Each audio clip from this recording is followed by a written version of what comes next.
Now, using the same pages from the wikimultimedia.org site, I've clipped out a couple of individual graphics. Well, 3 to be precise. 1, 2, 3. And, oh no, I haven't. I clipped 2 out of there. This one I've obtained from somewhere else. I'm going to show you how you can make a motif using these. And motifs in MBX, if you've got MBX, can be used as stamps, fills, motif run lines. And if you know what the size is, you can just make one. So, first of all, I want my run line tool.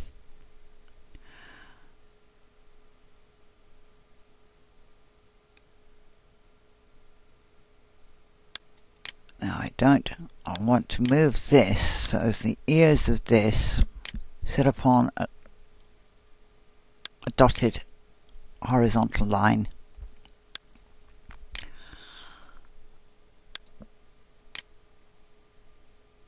Right, they're on the line. 1, 2. Okay. Then I pick my tool up. And I lay my first line. Left node first, and then I continue in right nodes. Left node here. Take that back a bit. Right node, left node. Then a left node. Then another left node. Then a right node, a right node. Right up to the top, and then put the last point up on that dotted line of the grid, which is a left point. Come back down with right points,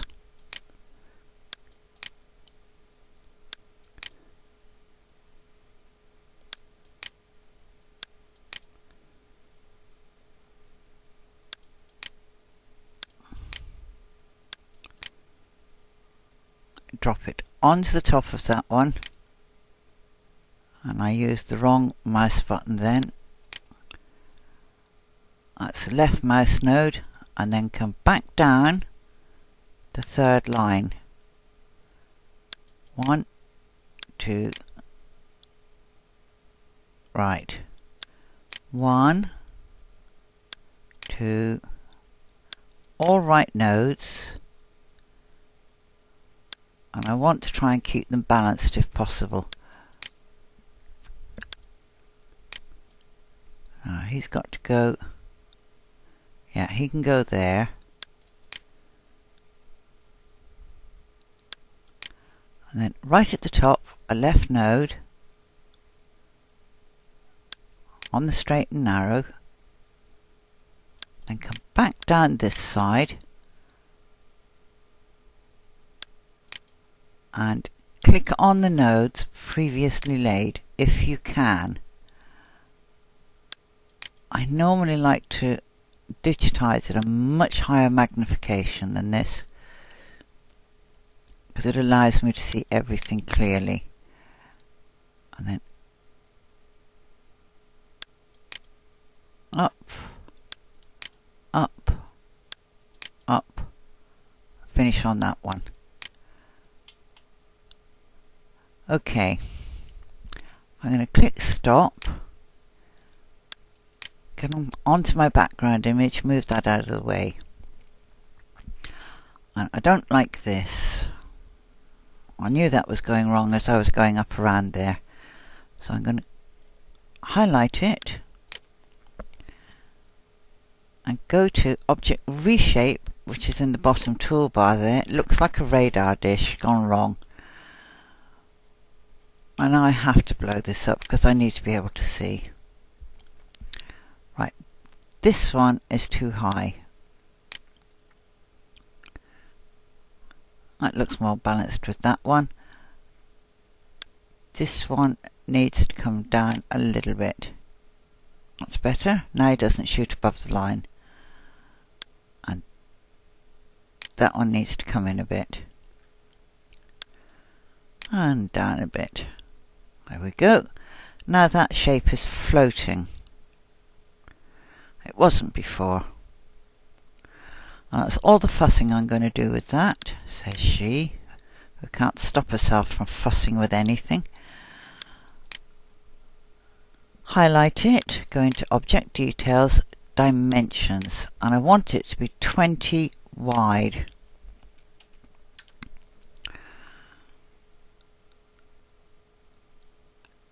And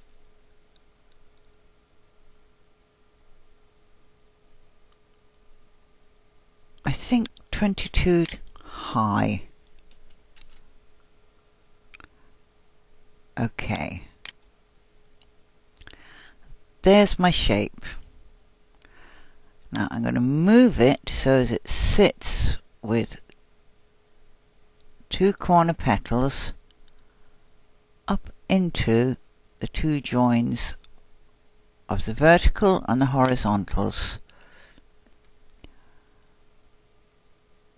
And I didn't notice that, but the nodes up here aren't together. I want them up on that square where the vertical and the horizontal meet. Much better. And this one is a teeny bit low as well, so I'm going to move him out of the road and then just move him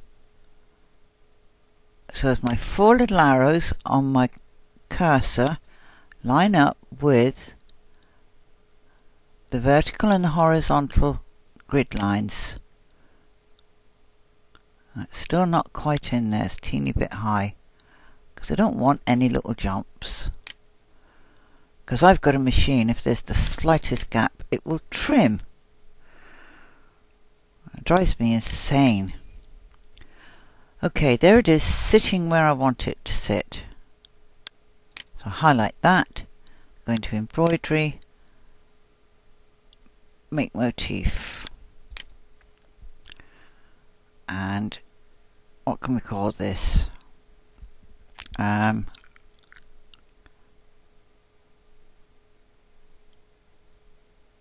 don't know. We'll call it drop.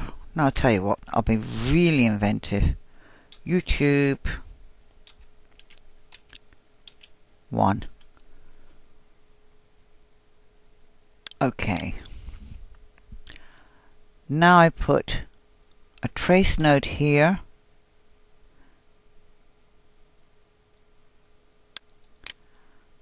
And a trace node here.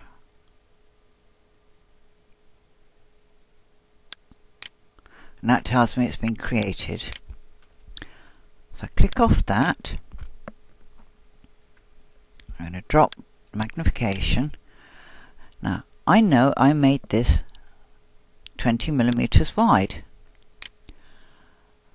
So that's 1, 2, 3, 4, 5, 6, 7,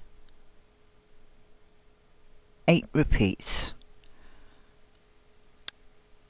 Run line tool, motif run line, and I also like to choose my motif run line. Size 20. Spacing 20.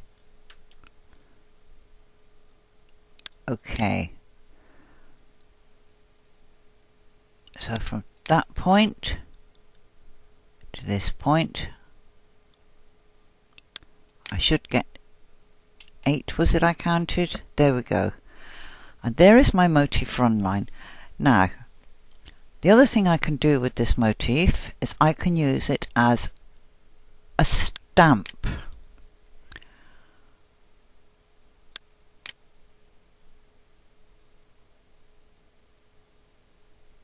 So I come down to YouTube, I tell that OK.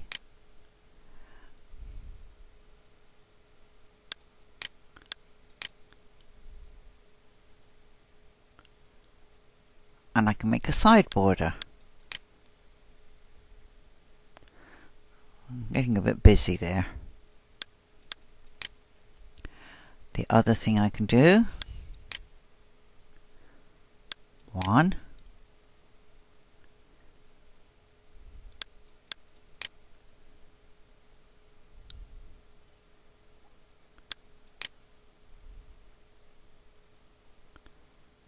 I can move this in a minute.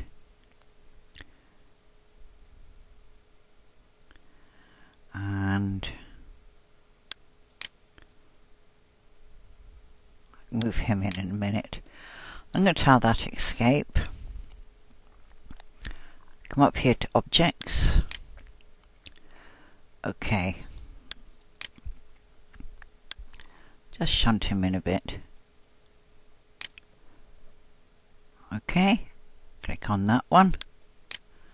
Shunt him in a bit. Click on this one.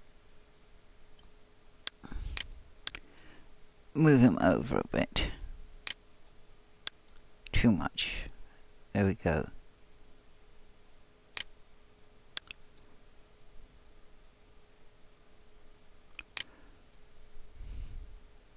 Get in there. And I won't do it on this screen, but I'll show you now on a new screen how I can also make it into a motif fill. So let's go and pick up my motif fill, line,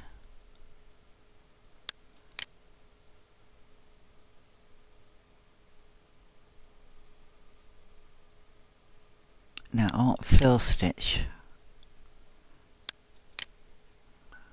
I forget sometimes what I'm doing. Motif fill. I don't want that. I like to select mine before I begin. I go to OTube, OTube 1. OK.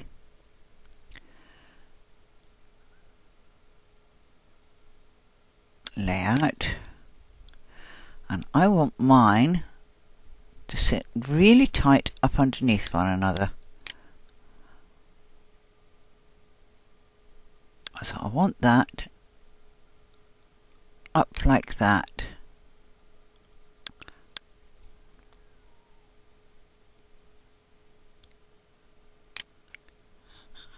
Right. You've got to remember to move the right one. And I don't use this very often, so I'm never quite certain which is the right one. So drop that back down in scale. Tell that OK. And then make my shape up. And what's the betting? I'll have lost it already. And just make a rough shape.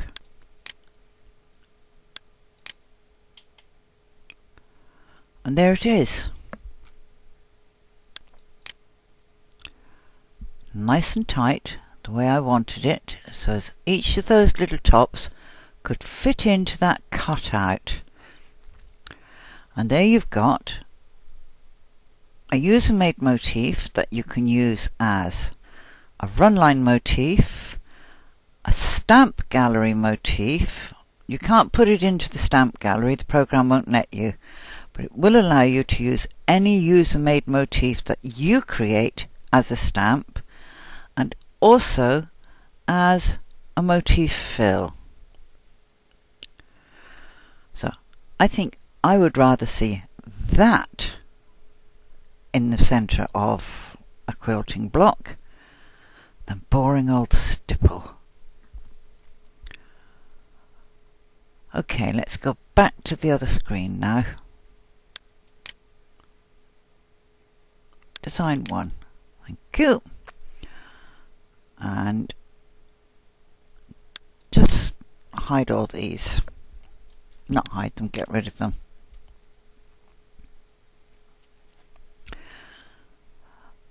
Now I've gone on longer than I expected, so I'll cover this next one in the next video.